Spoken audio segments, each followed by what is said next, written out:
La mano falsa es una ilusión perceptiva en la que una persona puede llegar a sentir que una mano artificial como una de goma es parte de su propio cuerpo, especialmente cuando la mano real está oculta y ambas manos, la real y la falsa, reciben estimulación táctil sincronizada. Esta ilusión demuestra cómo el cerebro integra la información visual, táctil y propioceptiva para construir la percepción del cuerpo. Estudiarla ayuda a comprender los mecanismos neuronales de la conciencia corporal, la plasticidad cerebral y cómo se forman nuestras representaciones corporales, tema clave en el estudio del cerebro y el comportamiento.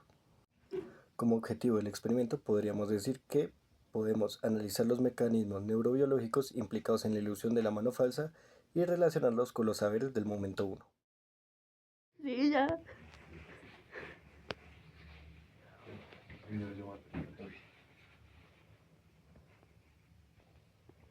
Bienvenido al laboratorio de psicología.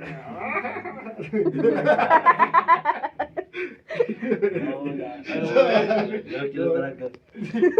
Sáquenme. No, Ya no será posible. Pedagogía. ¿Pero normal o infantil? No solo pedagogía, ¿qué se llama? Ok, si yo me dice más que bueno. Ponga la mano ahí. Tiene que acomodarla en el mismo. ¿Cómo largo? Acomódela igual. Entonces, saque la silla. Eso. Más para abajo.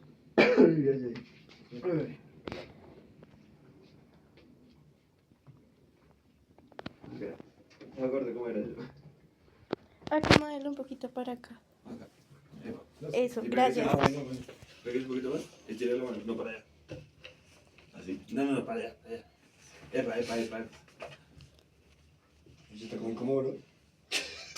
¿Está incómodo? ¿Estás incómodo? No. Porque si estuviera, pues tampoco me... Ay, a mí sí, porque eso depende. Yo sí, es el del experimento.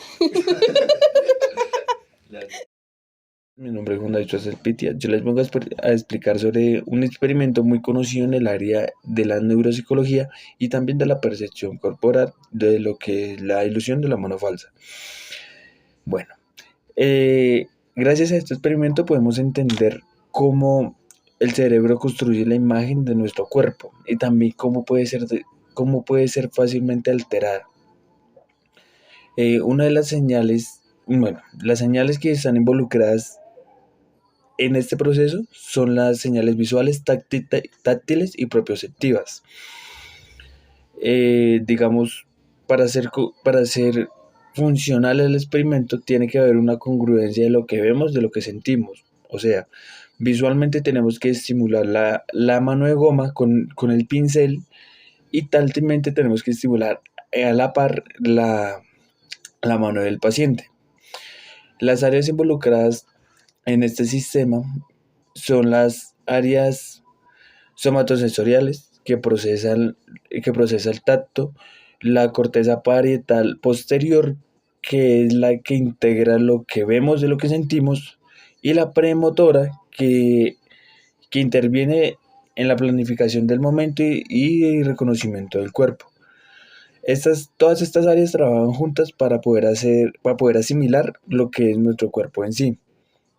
Digamos, en un área más práctica podemos entender que también puede ser funcional a la hora de un paciente tener un implante de mano, de brazo, de pie, porque el cerebro empieza a asimilar de que eso ya es de él, de que eso es propio. Sí, entonces en el área de la salud, más que todo es eso, se puede entender de que la ilusión de la mano falsa es una ventana a entender cómo funciona el cerebro, tanto para bien como para mal, porque también hay efectos que se llaman como extremidad fantasma, que recientemente cuando a una persona le cortan el brazo y siente que está ahí el brazo. Oye, weón. Uy, qué afrontivan a trabajar. ¿Usted cómo ya Fontibón en cada...? Se llama al lado de la vía ferrocarril, después de la Yuela. Después de las violas, pero ¿las violas de para abajo o de para arriba? ¿Para los cerros o para el otro lado? Para el otro lado de los cerros. Pero no me acuerdo. Entonces, ¿qué había ferrocarril? No, pues es que la vía ferrocarril es larga.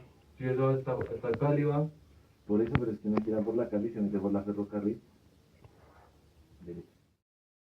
Hablaremos un poco del participante, quien tiene 23 años, se llama Sebastián Martínez. Para que no estuviera incómodo, fuimos haciéndole conversación, para que se relajara, ya que es importante para que el experimento salga bien. Por lo que vimos, es una persona a la que no le cuesta compartir cosas más íntimas de su vida, como su día a día, y estuvo muy abierto para ayudarnos con el proyecto. La realizamos en una oficina de laboratorio que tenía las paredes como de vidrio oscuro, que no permitía que se viera ni afuera ni hacia adentro para que él no tuviera distracciones. Instrumentos que utilizamos para el proyecto fueron 2 pinceles. Fue muy interesante el saber que nosotros nos tenemos que cuestionar cómo percibimos lo que nuestros sentidos reciben, ya que son fáciles de engañar.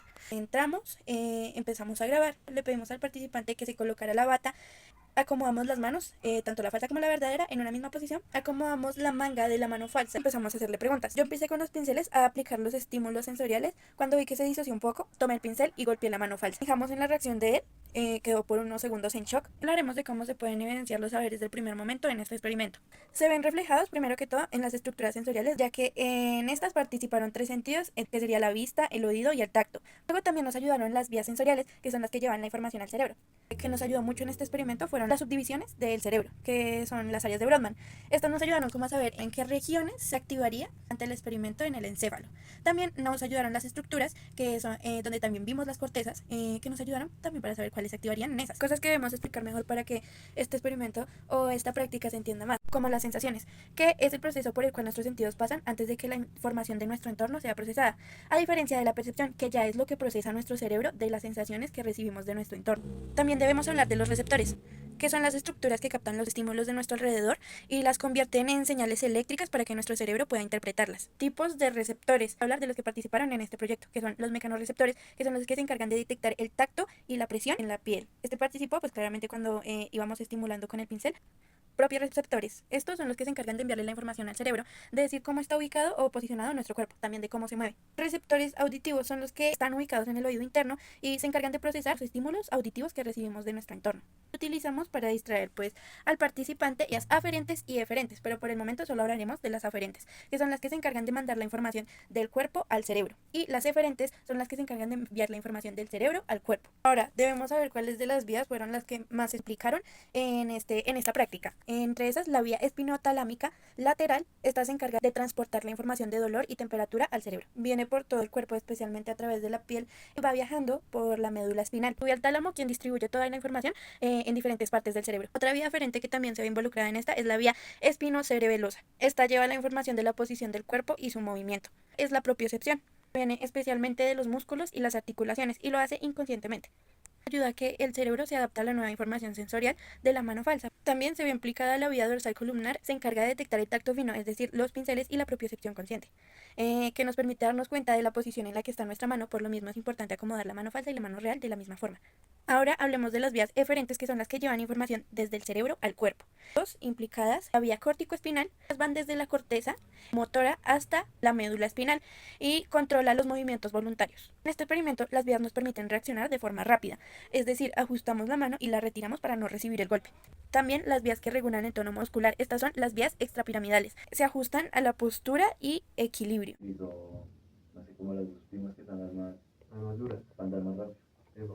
Y ya entramos, llega rápido. ¿Y qué color es la cicla? Ah, mi hijo blanco con bis. Gris, gris con negro. Epa. Y...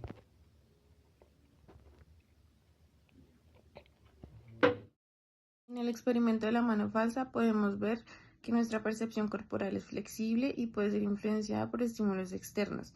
Esto nos permite entender mejor cómo funciona nuestro cerebro y también cómo podemos aplicarlo a diferentes campos como la rehabilitación y la neurociencia. Es algo increíble ver que nuestro cerebro puede ser engañado y cómo podemos aprender de esto. Entramos, llega rápido. ¿Y qué color es la cicla? Ah, mi hijo blanco con bis. Gris, gris con negro. Epa. Y...